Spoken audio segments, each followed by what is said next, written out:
pour tirer un maximum de bénéfices du jeûne, aussi là, quelques conseils. D'abord, on conseille de se reposer. N'entrez pas dans un jeûne et en même temps dans la rénovation de votre maison, abattre des murs, d'accord ? Il faut être raisonnable. Il faut au moins garder le même rythme de vie. Et certains conseillent même de diminuer un petit peu nos activités physiques pour se concentrer là aussi à la prière. Certains disaient, vous pouvez très bien prier aussi allongé sur un divan. Il y a un risque de partir dans un temps de prière prolongé, c'est vrai. Mais on peut s'endormir avec une disposition d'écoute de Dieu aussi. Je veux dire, on peut s'endormir en priant en langue. C'est un temps de repos aussi, le jeûne. C'est un temps où on lève le pied. Et donc, c'est un temps, et nos corps ont parfois besoin vraiment de se reposer. Surtout quand on est dans la vie active, maman, enfant, boulot, métro, dodo. Le jeûne, c'est aussi un temps où on se dit, bon, je vais lever le pied aussi au niveau de mes activités pour me retrouver et retrouver Dieu. On peut tout aussi bien prier allongé qu'à genoux au pied de son lit. C'est vrai que les résultats seront peut-être parfois différents, mais je veux dire, Dieu ne juge pas ta prière en fonction que tu sois à genoux, debout ou couché. D'accord ? À nouveau, ce qui compte, ce n'est pas l'attitude de ton corps, c'est l'attitude de ton âme. D'accord ? Et bien souvent, on se dit, ah, mais si je me mets à genoux, ça sera plus sérieux devant Dieu. Oui et non. Voilà, par exemple. Ok ? Parfois, je me mets à genoux parce que j'ai envie de me mettre à genoux. J'ai envie de me mettre dans cette attitude par rapport à Dieu. Mais je ne le fais pas systématiquement à chaque fois. Vous comprenez ? Parfois, je m'allonge, parfois, je vais marcher.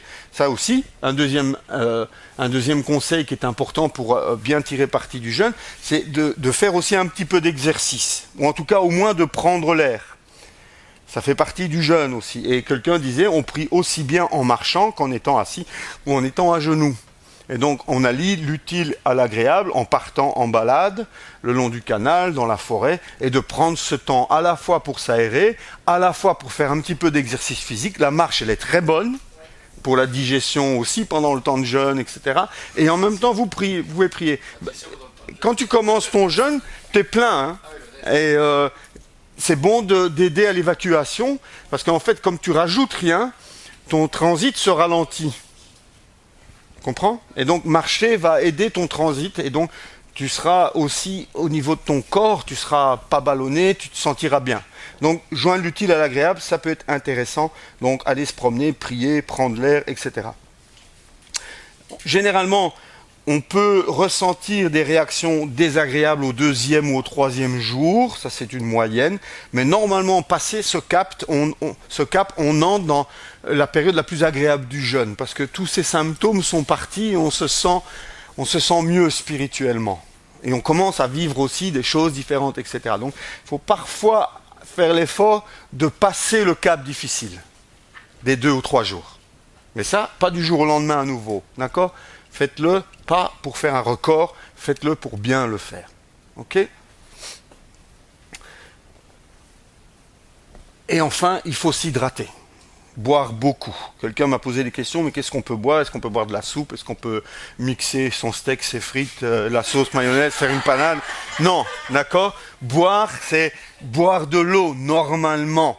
Si vraiment il y a besoin d'agrémenter l'eau, certains conseillent de mettre un peu de miel dans l'eau, de mettre un peu de citron dans l'eau, sans abuser, hein, c'est pas du sirop de miel qu'il faut boire, c'est un peu de miel, un peu de citron. Certains vont conseiller du bouillon, mais juste le jus du bouillon.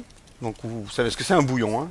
Pas le cube de Liebig dans de l'eau, hein. C'est le résultat des légumes et de la viande qui ont bouilli dans le bouillon, ou un jus de fruits, si vous sentez que, bon voilà. Mais il faut essayer de rester dans de l'eau ou dans des liquides légers et pas trop nutritifs, parce que si vous bourrez de sucre, c'est pas la solution non plus. D'accord ? Mais c'est très important de s'hydrater, de boire beaucoup. D'accord ? Vous pourrez avoir des remontées acides. Moi, ça m'arrive régulièrement, lorsque je commence à jeûner, d'avoir des remontées acides. Alors, bon, si l'eau, ça passe pas, parfois, je prends un petit verre de lait. Parce que le lait, il a cette capacité d'un peu bloquer l'acidité. Bon, c'est à vous de connaître votre corps et de cheminer tout doucement avec ça. Et Dieu ne va pas vous en vouloir si vous avez bu un bouillon. D'accord? De nouveau, si vous êtes là en disant ah non, je vais casser mon jeûne, ah non, je vais pas y arriver et je vais pas avoir ma médaille, vous êtes à côté de vos pompes. D'accord? C'est pas ça le jeûne. Le but, c'est de rester avec cet état d'esprit, dire je veux m'approcher de Dieu, je veux humilier mon âme.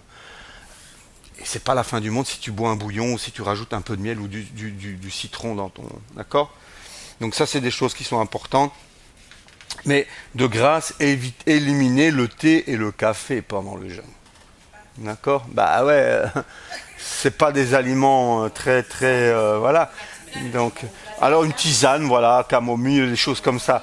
Mais la théine et la caféine, pendant que vous jeûnez, s'il n'y a pas d'aliments en plus, c'est pas conseillé, hein.